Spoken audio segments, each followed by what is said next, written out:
Well, there's no doubt there are a lot of parents and kids this week scrambling to rethink plans for the summer. Many families depend on summer camps to fill the days with swimming, sports, and arts and crafts. But what happens to a camp in a pandemic?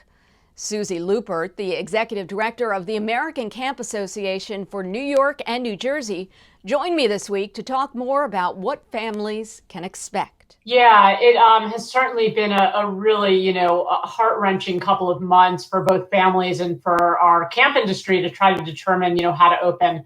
We, at this point, it is varying state to state. We are seeing, as many states are going into different phases, that camps are able to open. We actually just got word about an hour ago that New Jersey day camps are going to be allowed to run starting July 6th. We've been hearing, we've heard from Connecticut and Maine and Massachusetts and many other of the, at least the tri-state area around day camps in particular. Overnight camps have not been given specific guidance, unfortunately, and so many are still trying to operate, but the states have not been clear as to whether or not they can and what that would look like for overnight camps specifically. So, for example, an overnight camp that's going forward, what are they doing to make it happen? It almost seems impossible.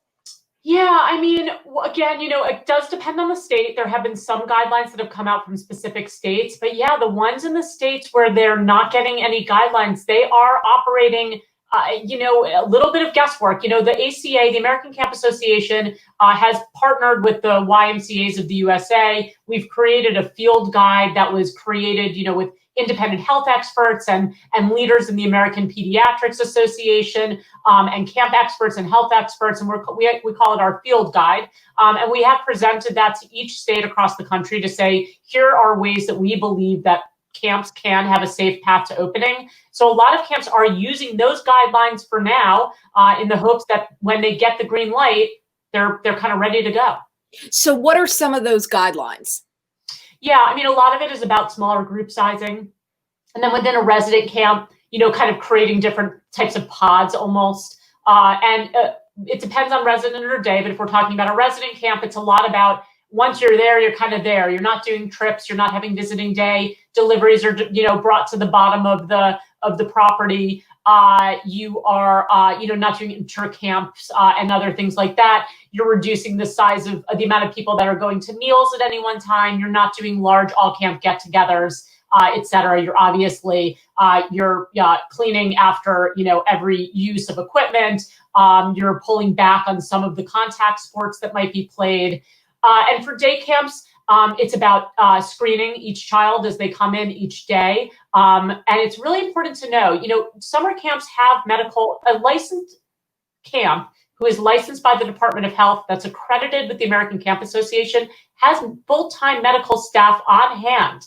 They have dealt with communicable diseases before. They have dealt with everything you can imagine. So we do feel that camps really could be a safe place for children this summer, especially as we're seeing states start to open up, as we're hearing that Disney World is going to be opening up in July. Water parks are going to be open. Golf courses are open. Beaches are starting to open.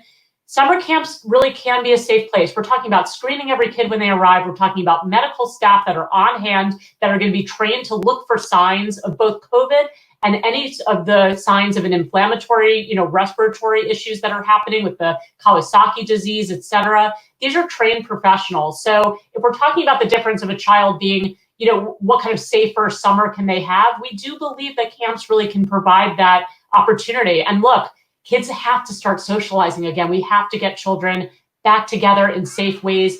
They're outside almost the entire day at a summer camp, which has been shown, is certainly a way that the disease is not spreading as rapidly. The virus is not spreading as rapidly as being outside. So with all of these factors, we are hopeful that kids can get together in some ways at some summer camps. How important is the socialization? Because the kids have been isolated for so long now. Yeah, I mean, look, if we're going past the summer, we're talking about children being out of structured environments for 6 months.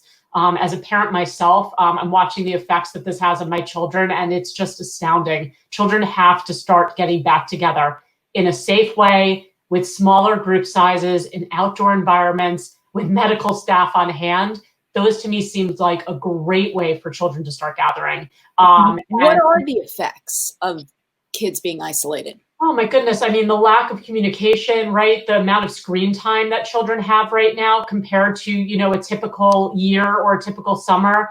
We're seeing, the CDC reports that 1 in 5 children already is reporting of having some sort of mental health disorder. A lot of that stems from anxiety. A lot of that obviously stems from bullying that's happening on social media. And all of that is being exacerbated as we are having kids being isolated by themselves in their homes, often with parents who are working, who it's not as though they're being paid attention to all day or have a structured environment. Many of these children are being basically given a screen and saying, look, mom or dad needs to go back to work right now. So here you go. Here's the next hour is a screen for you.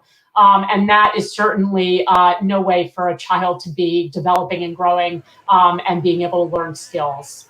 So ultimately, your message to parents? If you can and you want to send your child to camp, I hope that people are still considering it out there. And I hope that they use the American Camp Association as a resource. We really can be helpful to parents navigate these waters. And we hope that, that we can have some semblance of a summer. I do believe it is more important now than ever for children to be at summer camp. And I also do believe that there is a safe path for that to happen. Well, thank you so much for sharing your thoughts and advice, and we'll certainly send people to the website if they have any questions. Thank you so much. I really appreciate you having me on. Stay safe. Okay, you too. Take care. Once again, the American Camp Association for New York and New Jersey is a great resource to find the latest information on options for both day camps and sleepaway camps during the coronavirus crisis.